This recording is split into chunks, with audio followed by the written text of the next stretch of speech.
There's news, there's sense and there's nuisance. This show is all about that last bit. नए साल की शुरुआत में सब कुछ नया नया सा लग रहा है. समाज में बदलाव न आने के 3 कारण हैं. गरीब में हिम्मत नहीं, मध्यम वर्ग को फुर्सत नहीं और अमीर को जरूरत नहीं. Sudhir asking for a class revolution? ये क्या हो रहा है? गरीब में हिम्मत नहीं.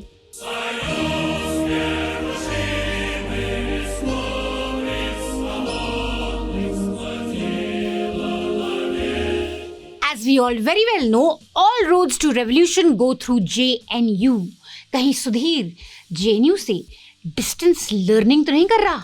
JNU में जो कुछ हो रहा है, ये बंद क्यों नहीं होता? इसका इलाज क्या है? इस टुकड़े टुकड़े गैंग के हौसले आज भी पस्त नहीं हुए हैं. All is well, all is well. JNU is still the villain. Thank God, it's 2026 and JNU is still our enemy number 1. चलो रिपब्लिक टीवी देखते हैं. और इन नेताओं से पूछो तो ये बोलते हैं. नेताओं से सवाल पूछो तो क्या? सवाल पूछो? क्यों पूछना है भाई नेताओं से सवाल? ये सब मैं क्या देख रही हूँ 2026 की शुरुआत में? घंटे का सवाल. ये घंटे का सवाल है. पूछता हूं मैं और पूछता है भारत. क्या ये घंटे का सवाल है दर्शकों? घंटे का सवाल is how we started this year. But we'll get to that in just a घंटा, not a घंटा, in just a minute. 1 घंटे का शो करने का कंटेंट तो है ही नहीं मेरे पास. We'll get to that, but it's important to note, not just Aishwarya, even Amish Devgan decided कि साल की शुरुआत सेम टू सेम गुल्लूगिरी से नहीं होगी. वो अदनान सामी का गाना था ना, थोड़ी सी तो लिफ्ट करा दे. हम कह रहे थोड़ी सी तो हवा साफ करा दे. थोड़ी सी तो लिफ्ट करा दे. कैसे कैसों को प्राइम टाइम एंकर बनाया है, मुझे भी प्राइम टाइम एंकर बना दे. No, I am fine here. Anyway, like I said, the big news coming in is that Gullu has finally realised this pollution in Delhi and that someone is responsible for it. अब आप बोलिए, दिल्ली में MCD में आप कौन है भाई? बीजेपी. रियली? कब से? दिल्ली में सरकार किसकी? बीजेपी की. Gullu is actually calling out the BJP. बेगन, ये सब क्या देख रहे हैं हम? केंद्र में सरकार किसकी? बीजेपी की. बीजेपी क्या कहती है? Triple engine. तो ट्रिपल इंजन दिखाई क्यों नहीं दे रहा? वो क्लाउड सीडिंग क्यों नहीं कर रहा? वाह गुल्लू वाह. ये सब देख के सच में लग रहा है कि 26 में तो दुनिया खत्म है. Okay, enough of the memes. Maybe you can credit Arnab Goswami for all these anchors suddenly discovering a spine. I want to know whether Kailash Vijayvargiya will drink this water. I want to remain focused on one issue. Will he drink this water? Will Kailash Vijayvargiya and his family drink this water? Or maybe you can call this the NDTV effect. Thank NDTV, even though NDTV just didn't want much to do with it. शुरू से शुरू करते हैं. साल की शुरुआत होती है एक बहुत दर्दनाक न्यूज से. इंदौर के भागीरथपुरा में गंदे पानी को पीने से लोगों की मौत हो जाती है. ये खबर तब आई जब पूरा देश न्यू ईयर के जश्न में डूबा था. इंदौर के एक पूरे इलाके में उसी वक्त मौत का मातम सा पसर चुका था. अब तक इंदौर के भागीरथपुर एरिया में सीवेज कंटामिनेटेड टैप वाटर पीने से मौत का आंकड़ा 20 हो गया है. 20 people dead because they drank dirty water supplied by the local administration in the cleanest city of India. जब इंदौर में इतना कुछ हो रहा था, तब मध्य प्रदेश के urban development and housing minister और इंदौर के एमएलए की क्या प्रतिक्रिया रही? NDTV editor Anurag Dwari asked a simple question. Just see his response. बहुत सारे लोगों को अभी तक जो रिफंड की बात कही गई थी वो भी नहीं मिला कैलाश जी, और पीने के पानी की ठीक से व्यवस्था. छोड़ो यार, तुम फोकट प्रश्न मत पूछो. नहीं फोकट नहीं, ये तो मैं तो वहाँ होकर आया हूँ. क्या घंटा हो गया? कैलाश जी बात ठीक से कीजिए. नहीं, शब्दों का चयन ठीक करिए. कैलाश जी आप ढंग से बात नहीं कर रहे हैं. नहीं, आप ये क्या शब्द होता है कि घंटा क्या शब्द होता है? आप, मैं तो जाऊँगा, लहजा इनको सुधारने कहिए. इतने सीनियर मंत्री घंटा क्या बोलते रहते हैं? बात करने की तमीज नहीं है. फोकट, घंटे का सवाल. बीजेपी के नेताओं से 2 सवाल पूछ लो तो दिक्कत हो जाती है. मेरा 2 प्रश्न है. एक करो. अच्छा. वही तो मैं कह रही हूँ, इनसे आप 2 सवाल पूछ लो, ये लोग अनकंफर्टेबल हो जाते हैं. Anurag Dwary is a veteran journalist. He is executive editor at NDTV. उन्होंने एक बहुत लेजिटिमेट सा सवाल पूछा और मंत्री जी इज लाइक घंटा. This is what happens when netas get too used to a chatukar media. इनको सवाल कोई पूछ लो, इनको लगता है हो इतनी बड़ी इंसल्ट कर दी हमारी, ऐसे कैसे नेता हैं हम लोग. And it's not just the top guys, any छुटभैया नेता also now associated with the BJP has the arrogance of Modi ji. मुझे क्रेडिट नहीं चाहिए. Just see how the guy next to Kailash Vijayvargiya is behaving.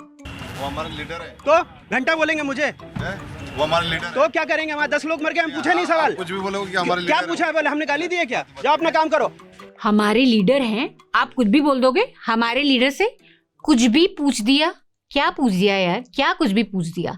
बिल्कुल नॉर्मल पोलाइट सभ्य सवाल पूछा गया. No shoving, no heckling like many other channels. Republic Bharat इस वक्त दीपिका की गाड़ी के बगल में गाड़ी है. क्या दीपिका ड्रग्स लेती है? दीपिका पादुकोण, बताइए. I mean, the question was asked in the most polite, decent way, but those in power found it insulting for some reason. And this guy in Neela kurta, who's so outraged कि हमारे leader जी से कैसे आप सवाल पूछ रहे हो, वो उसी इलाके का पार्षद है. Listen to him again. वो हमारा लीडर है. तो क्या करेंगे? हमारे 10 लोग मर गए, हम पूछे नहीं सवाल. कुछ भी बोलोगे कि हमारे क्या लीडर पूछा है? बोले हमने गाली दी है क्या? कुछ भी पूछोगे. Now juxtapose this reaction to the picture of the youngest victim of this tragedy. 5.5-month-old Avayan. He's the youngest death that Indore saw. On the doctor's advice, the baby was fed packaged milk mixed with a little tap water. That little tap water turned out to be so poisonous that Avayan couldn't take it. Such a big tragedy. मतलब एक बार तो शर्म के मारे ही नेता लोग चुप हो जाते हैं, out of respect for the dead, कि अब हम कुछ नहीं बोलेंगे. यहाँ घंटा फोकट ये क्या पूछ लिया चल रहा है. This is not the first time Anurag Tiwari has raised a question, and he's known for his fearless journalism. Anurag has won awards like Ramnath Goenka Award, असली वाले जो awards होते हैं, and Reading Award also. एक घूंट पानी में P रहा हूं. So here's a well-known veteran journalist from the area. He's asking a totally legitimate question. Anurag, in fact, has the lead on this story. It's because of him that this story gains national attention, goes viral. So you'd expect that his channel would run with it 24/7. अनुराग ने 31 दिसंबर को जैसे ही अपने x account पे ये video post किया, ये totally viral हो गया रातों रात. Now, usually something that goes viral, TV news wallahs decide to milk it properly. But that day, NDTV India's primetime debate with their newly hired anchor had no space for their own viral story. आज हमारे दोनों ही मेहमानों से सीधी बात होगी कि इस देश में कट्टरता कौन फैला रहा है. चलो, ये शायद प्री रिकॉर्डेड शो होगा, नेक्स्ट शो में तो यूज करा ही होगा. सवाल ये है, जिनकी जानें चली गईं, उनकी मौत का जिम्मेदार कौन है? उनकी क्या गलती थी, क्या कसूर था? Syed Suhail, another hire from the hallowed halls of Republic TV, he just spent 10 minutes on the story and didn't use Anurag's viral bite on his show. NDTV's reporter has the biggest story on this case, and this case and the many details of it don't find primetime space among some of the shows that their star anchors do. Now, yes, the channel did show the bite and the story in other segments through the day at other times. मैं ये नहीं कह रही हूँ कि इस story को TV पे टोटली इग्नोर कर दिया गया. But on prime time, the most watched segments, you didn't find space for the story. More importantly, your editors insulted like this. And your top anchors, your most prime time space, real estate on television news, doesn't have it in them to take 5 minutes to stand up for your own editor. It took Arnab to point this out. दूसरी बात है कि उस channel ने उसको play भी नहीं किया. हमारे चैनल के साथ इस तरह का शब्द का प्रयोग करता तो मैं तो उस पर मुहिम कर देता. वो चैनल तो एक हफ्ते से उसी फुटेज पे बैठा हुआ है, प्ले करे, सवाल पूछे. जैसे कि एक महान मीम में कहा गया है, ये सब क्या हो रहा है? Arnab Goswami standing up for an NDTV editor was really something I didn't expect to see in my own lifetime. Now, I know a lot of you are getting very excited about this कि अर्नब, हमारा पुराना अर्नब लौट आया. सत्ता से सवाल करने वाला अर्नब, जैसे कि यूपीए के दौर में करता था, वो अर्नब वापस आ गया. सारे लिबरल्स बड़े खुश हो रहे हैं इस उम्मीद की किरण को देख के. लेट मी किल योर उम्मीद. Very dangerous people, leaders of the Tukde gang. One says Bharat तेरे टुकड़े होंगे. So this is Tukde gang. Will the Supreme Court give bail to the Tukde gang? Will the Supreme Court allow the members of the Tukde gang to go unpunished? There is a global toolkit which is being used to save the Tukde gang यार ये अर्नब का liberals को कभी खुशी कभी गम देना खत्म ही नहीं हो रहा है। इंदौर ट्रेजेडी के बाद ही वाज बैक टू टुकड़े टुकड़े plot, not even with in 24 hours. मैं तो इनको जानता हूं, ये टुकड़े टुकड़े गैंग, ये हैशटैग पहली बार मैंने बनवाई।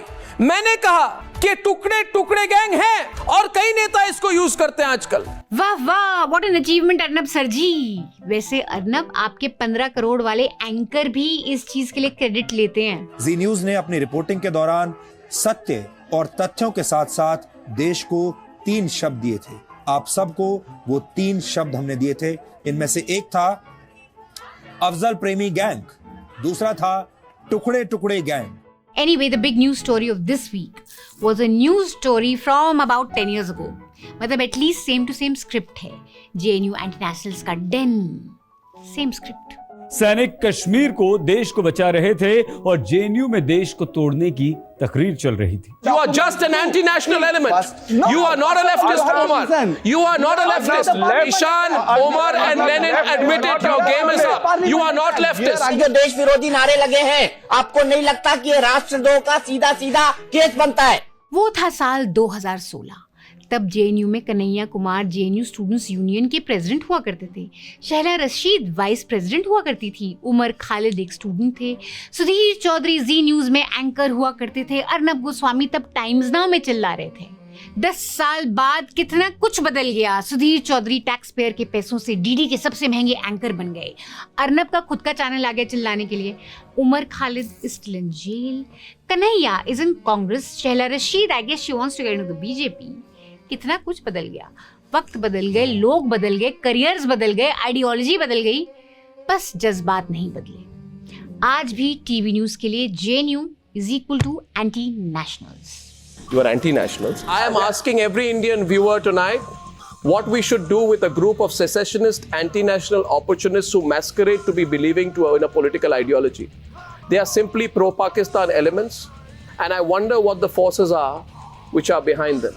ये पैसा आपकी जेब से टैक्स के तौर पर जाता है, यानी आपके पैसे से पढ़ने वाले छात्र आपके ही देश के टुकड़े करने की बात कर रहे हैं। 10 years later. इनकी जो सही पहचान है, दुनिया के सामने इनके सही पहचान को रखिए। ये कोई इंटेलेक्चुअल JNU PhD स्कॉलर नहीं है, ये हमारे ही पैसों पर, हमारे इनकम टैक्स के पैसों पर खाने वाले एंटी नेशनल है। सरकार से जो सब्सिडी मिलती है, इस टैक्स पेयर की जेब से जो पैसा जा रहा है, उसका दुरुपयोग कर रहे हैं। लोकतंत्र के नाम पर, अभिव्यक्ति की आजादी के नाम पर इस देश को कमजोर कर रहे हैं। 2016 का टुकड़े टुकड़े प्लॉट आज तक सॉल्व नहीं हुआ है।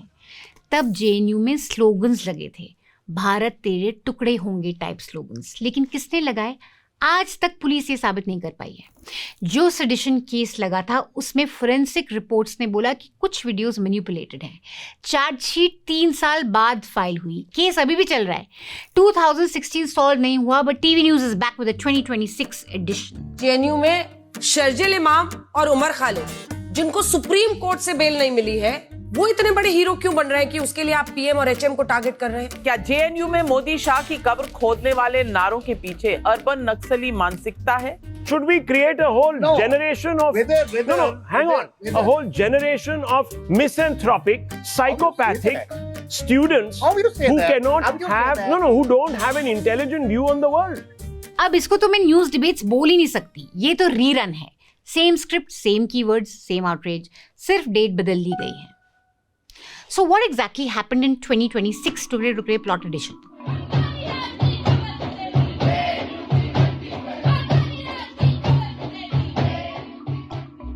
JNU में प्रोटेस्ट होता है कोमल शर्मा को लेके। Remember this one?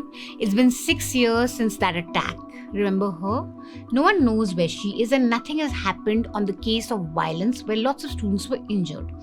Along with protesting against police inaction on this violence case, some SFI students also decided to protest for Umar Khalid's bail denial. इस प्रोटेस्ट के दौरान कुछ स्लोगन्स लगाए गए।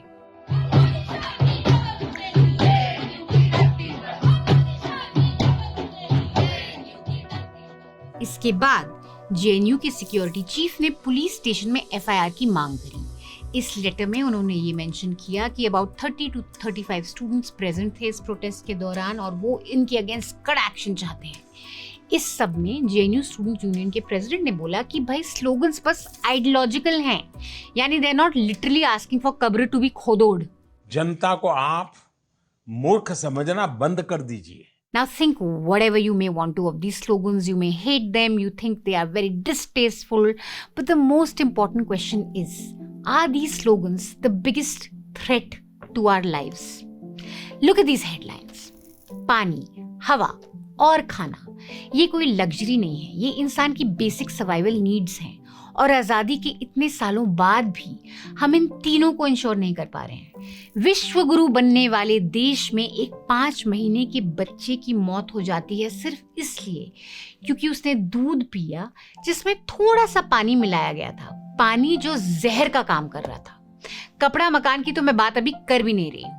लेसी जर्नलिज्म। असली मुद्दा ये है कि आज के दिन सारे इंडियंस एक हेल्थ इमरजेंसी में जी रहे हैं, जहां हवा भी जहर है, पानी भी जहर बन चुका है। सवाल ये नहीं होना चाहिए कि जेएनयू में कौन सा स्लोगन लगा, क्यों लगा, कैसे लगा। इस केस में ऑलरेडी एफआईआर चल रही है, पुलिस अपनी कार्रवाई कर रही है, लेकिन इंदौर के केस में अभी तक कोई भी अरेस्ट नहीं हुआ है, किसी की नौकरी नहीं गई है। सवाल ये होना चाहिए कि लोग पानी पी के क्यों मर रहे हैं, और अगर मरे हैं तो इसका जिम्मेदार कौन है। हर चीज में मिलावट है, लेकिन टीवी न्यूज की प्रायोरिटीज अलग हैं। उनके लिए कैंपस के नारे ब्रेकिंग न्यूज हैं और कंटामिनेटेड वाटर बस एक 2 दिन की स्क्रॉल वाली स्टोरी है। When news anchors should have spent all their time demanding accountability for the deaths of 20 people, they were busy asking questions of JNU. जब डिस्ट्रैक्ट करना हो, टीआरपीज कमानी हो, तो सेम टू सेम स्क्रिप्ट इस साल भी है सबके लिए। JNU, Rahul Gandhi, opposition, Muslims भी आ जाएंगे थोड़ी देर में। Will you keep watching this और will you stop? Listen to what this JNU student had to say to our reporter Avdesh Kumar when he went there after this whole controversy broke out. कोई भी JNU का छात्र आपको कह देगा कि ये तो रोजमर्रा से लगते आ रहे हैं, मोदी जी के पहले से भी लगते आ रहे हैं, मोदी जी के बाद भी लगते रहे हैं। तो आप इसी तरीके से मानिए कि जैसे इंग्लिश एक रोमांटिसाइज्ड लैंग्वेज है हम इंडियंस के लिए, तो उस दिन जो नारे लगे, अगर फॉर एग्जांपल उसी दिन पहले वेनेजुएला पे जो इंपीरियल अप्रोच यूएस के तरफ से किया गया, उसके खिलाफ जो प्रदर्शन हुआ था जंतर मंतर पे, वहां पे लोगों ने कहा down down imperialism, fascist Trump down down. उसी को आप अगर हिंदी में कह देते, तो उसी को अगर आप हिंदी में अपनी यूनिवर्सिटी में कह दिया तो वो गुनाह हो गया, ठीक है। तो ये अब जैसे आप किसी का पुतला फूक रहे हैं, तो आप इंसान को सही में थोड़े उसको फूक रहे हैं भाई जाके कि आप उसको अब पेट्रोल छिड़क के अगले छल जाके उसके साथ वही कृत्य कर दीजिएगा। तो इसी का एक प्रतीकात्मक विरोध करने का तरीका था, उसी को बहुत ही निचले स्तर पे वहाँ ऐसा प्रदर्शित किया जा रहा है, जिससे आप यहाँ यूनिवर्सिटी के आइडियाज को तो विच हंट कर ही रहे हैं, साथ ही साथ ये एक समाज के डेवलपमेंट के लिए भी सही नहीं। आप क्या मैसेज देना चाह रहे हैं यंगर जनरेशन को? तो ये मेरा बात है, इस पे मेरा विरोध है कि जिस तरीके से मीडिया ट्रायल चल रहा हो, चीज़ों को नेगेटिव करके दिखाया जा रहा है। जो मीडिया विच हंटिंग जेएनयू के छात्रों के साथ की जा रही है। You can watch that full report on our channel newslaundry.com. You can watch it on our YouTube channel, the Hindi one and the English one, and you can also read it on our website. It's by Avdesh Kumar, and if you're looking for any nuance on this story, then please watch it rather than tuning into television news channels. It's 2026, guys, a new year, and need I remind you, you really need to support media that believes in raising public interest issues. At News Laundry, we do a lot of television news critique. That's what Newsons does. That's what Tiffany does. But we also do some original ground reporting. We raise issues that matter to the people of this country, and we don't do things to distract someone from accountability. So check out all our work, and please support us if you like us. Do it. साल की शुरुआत कुछ अच्छे काम से करो. See you next week. We shall be back next week. Until then, stay mad. That's the only way.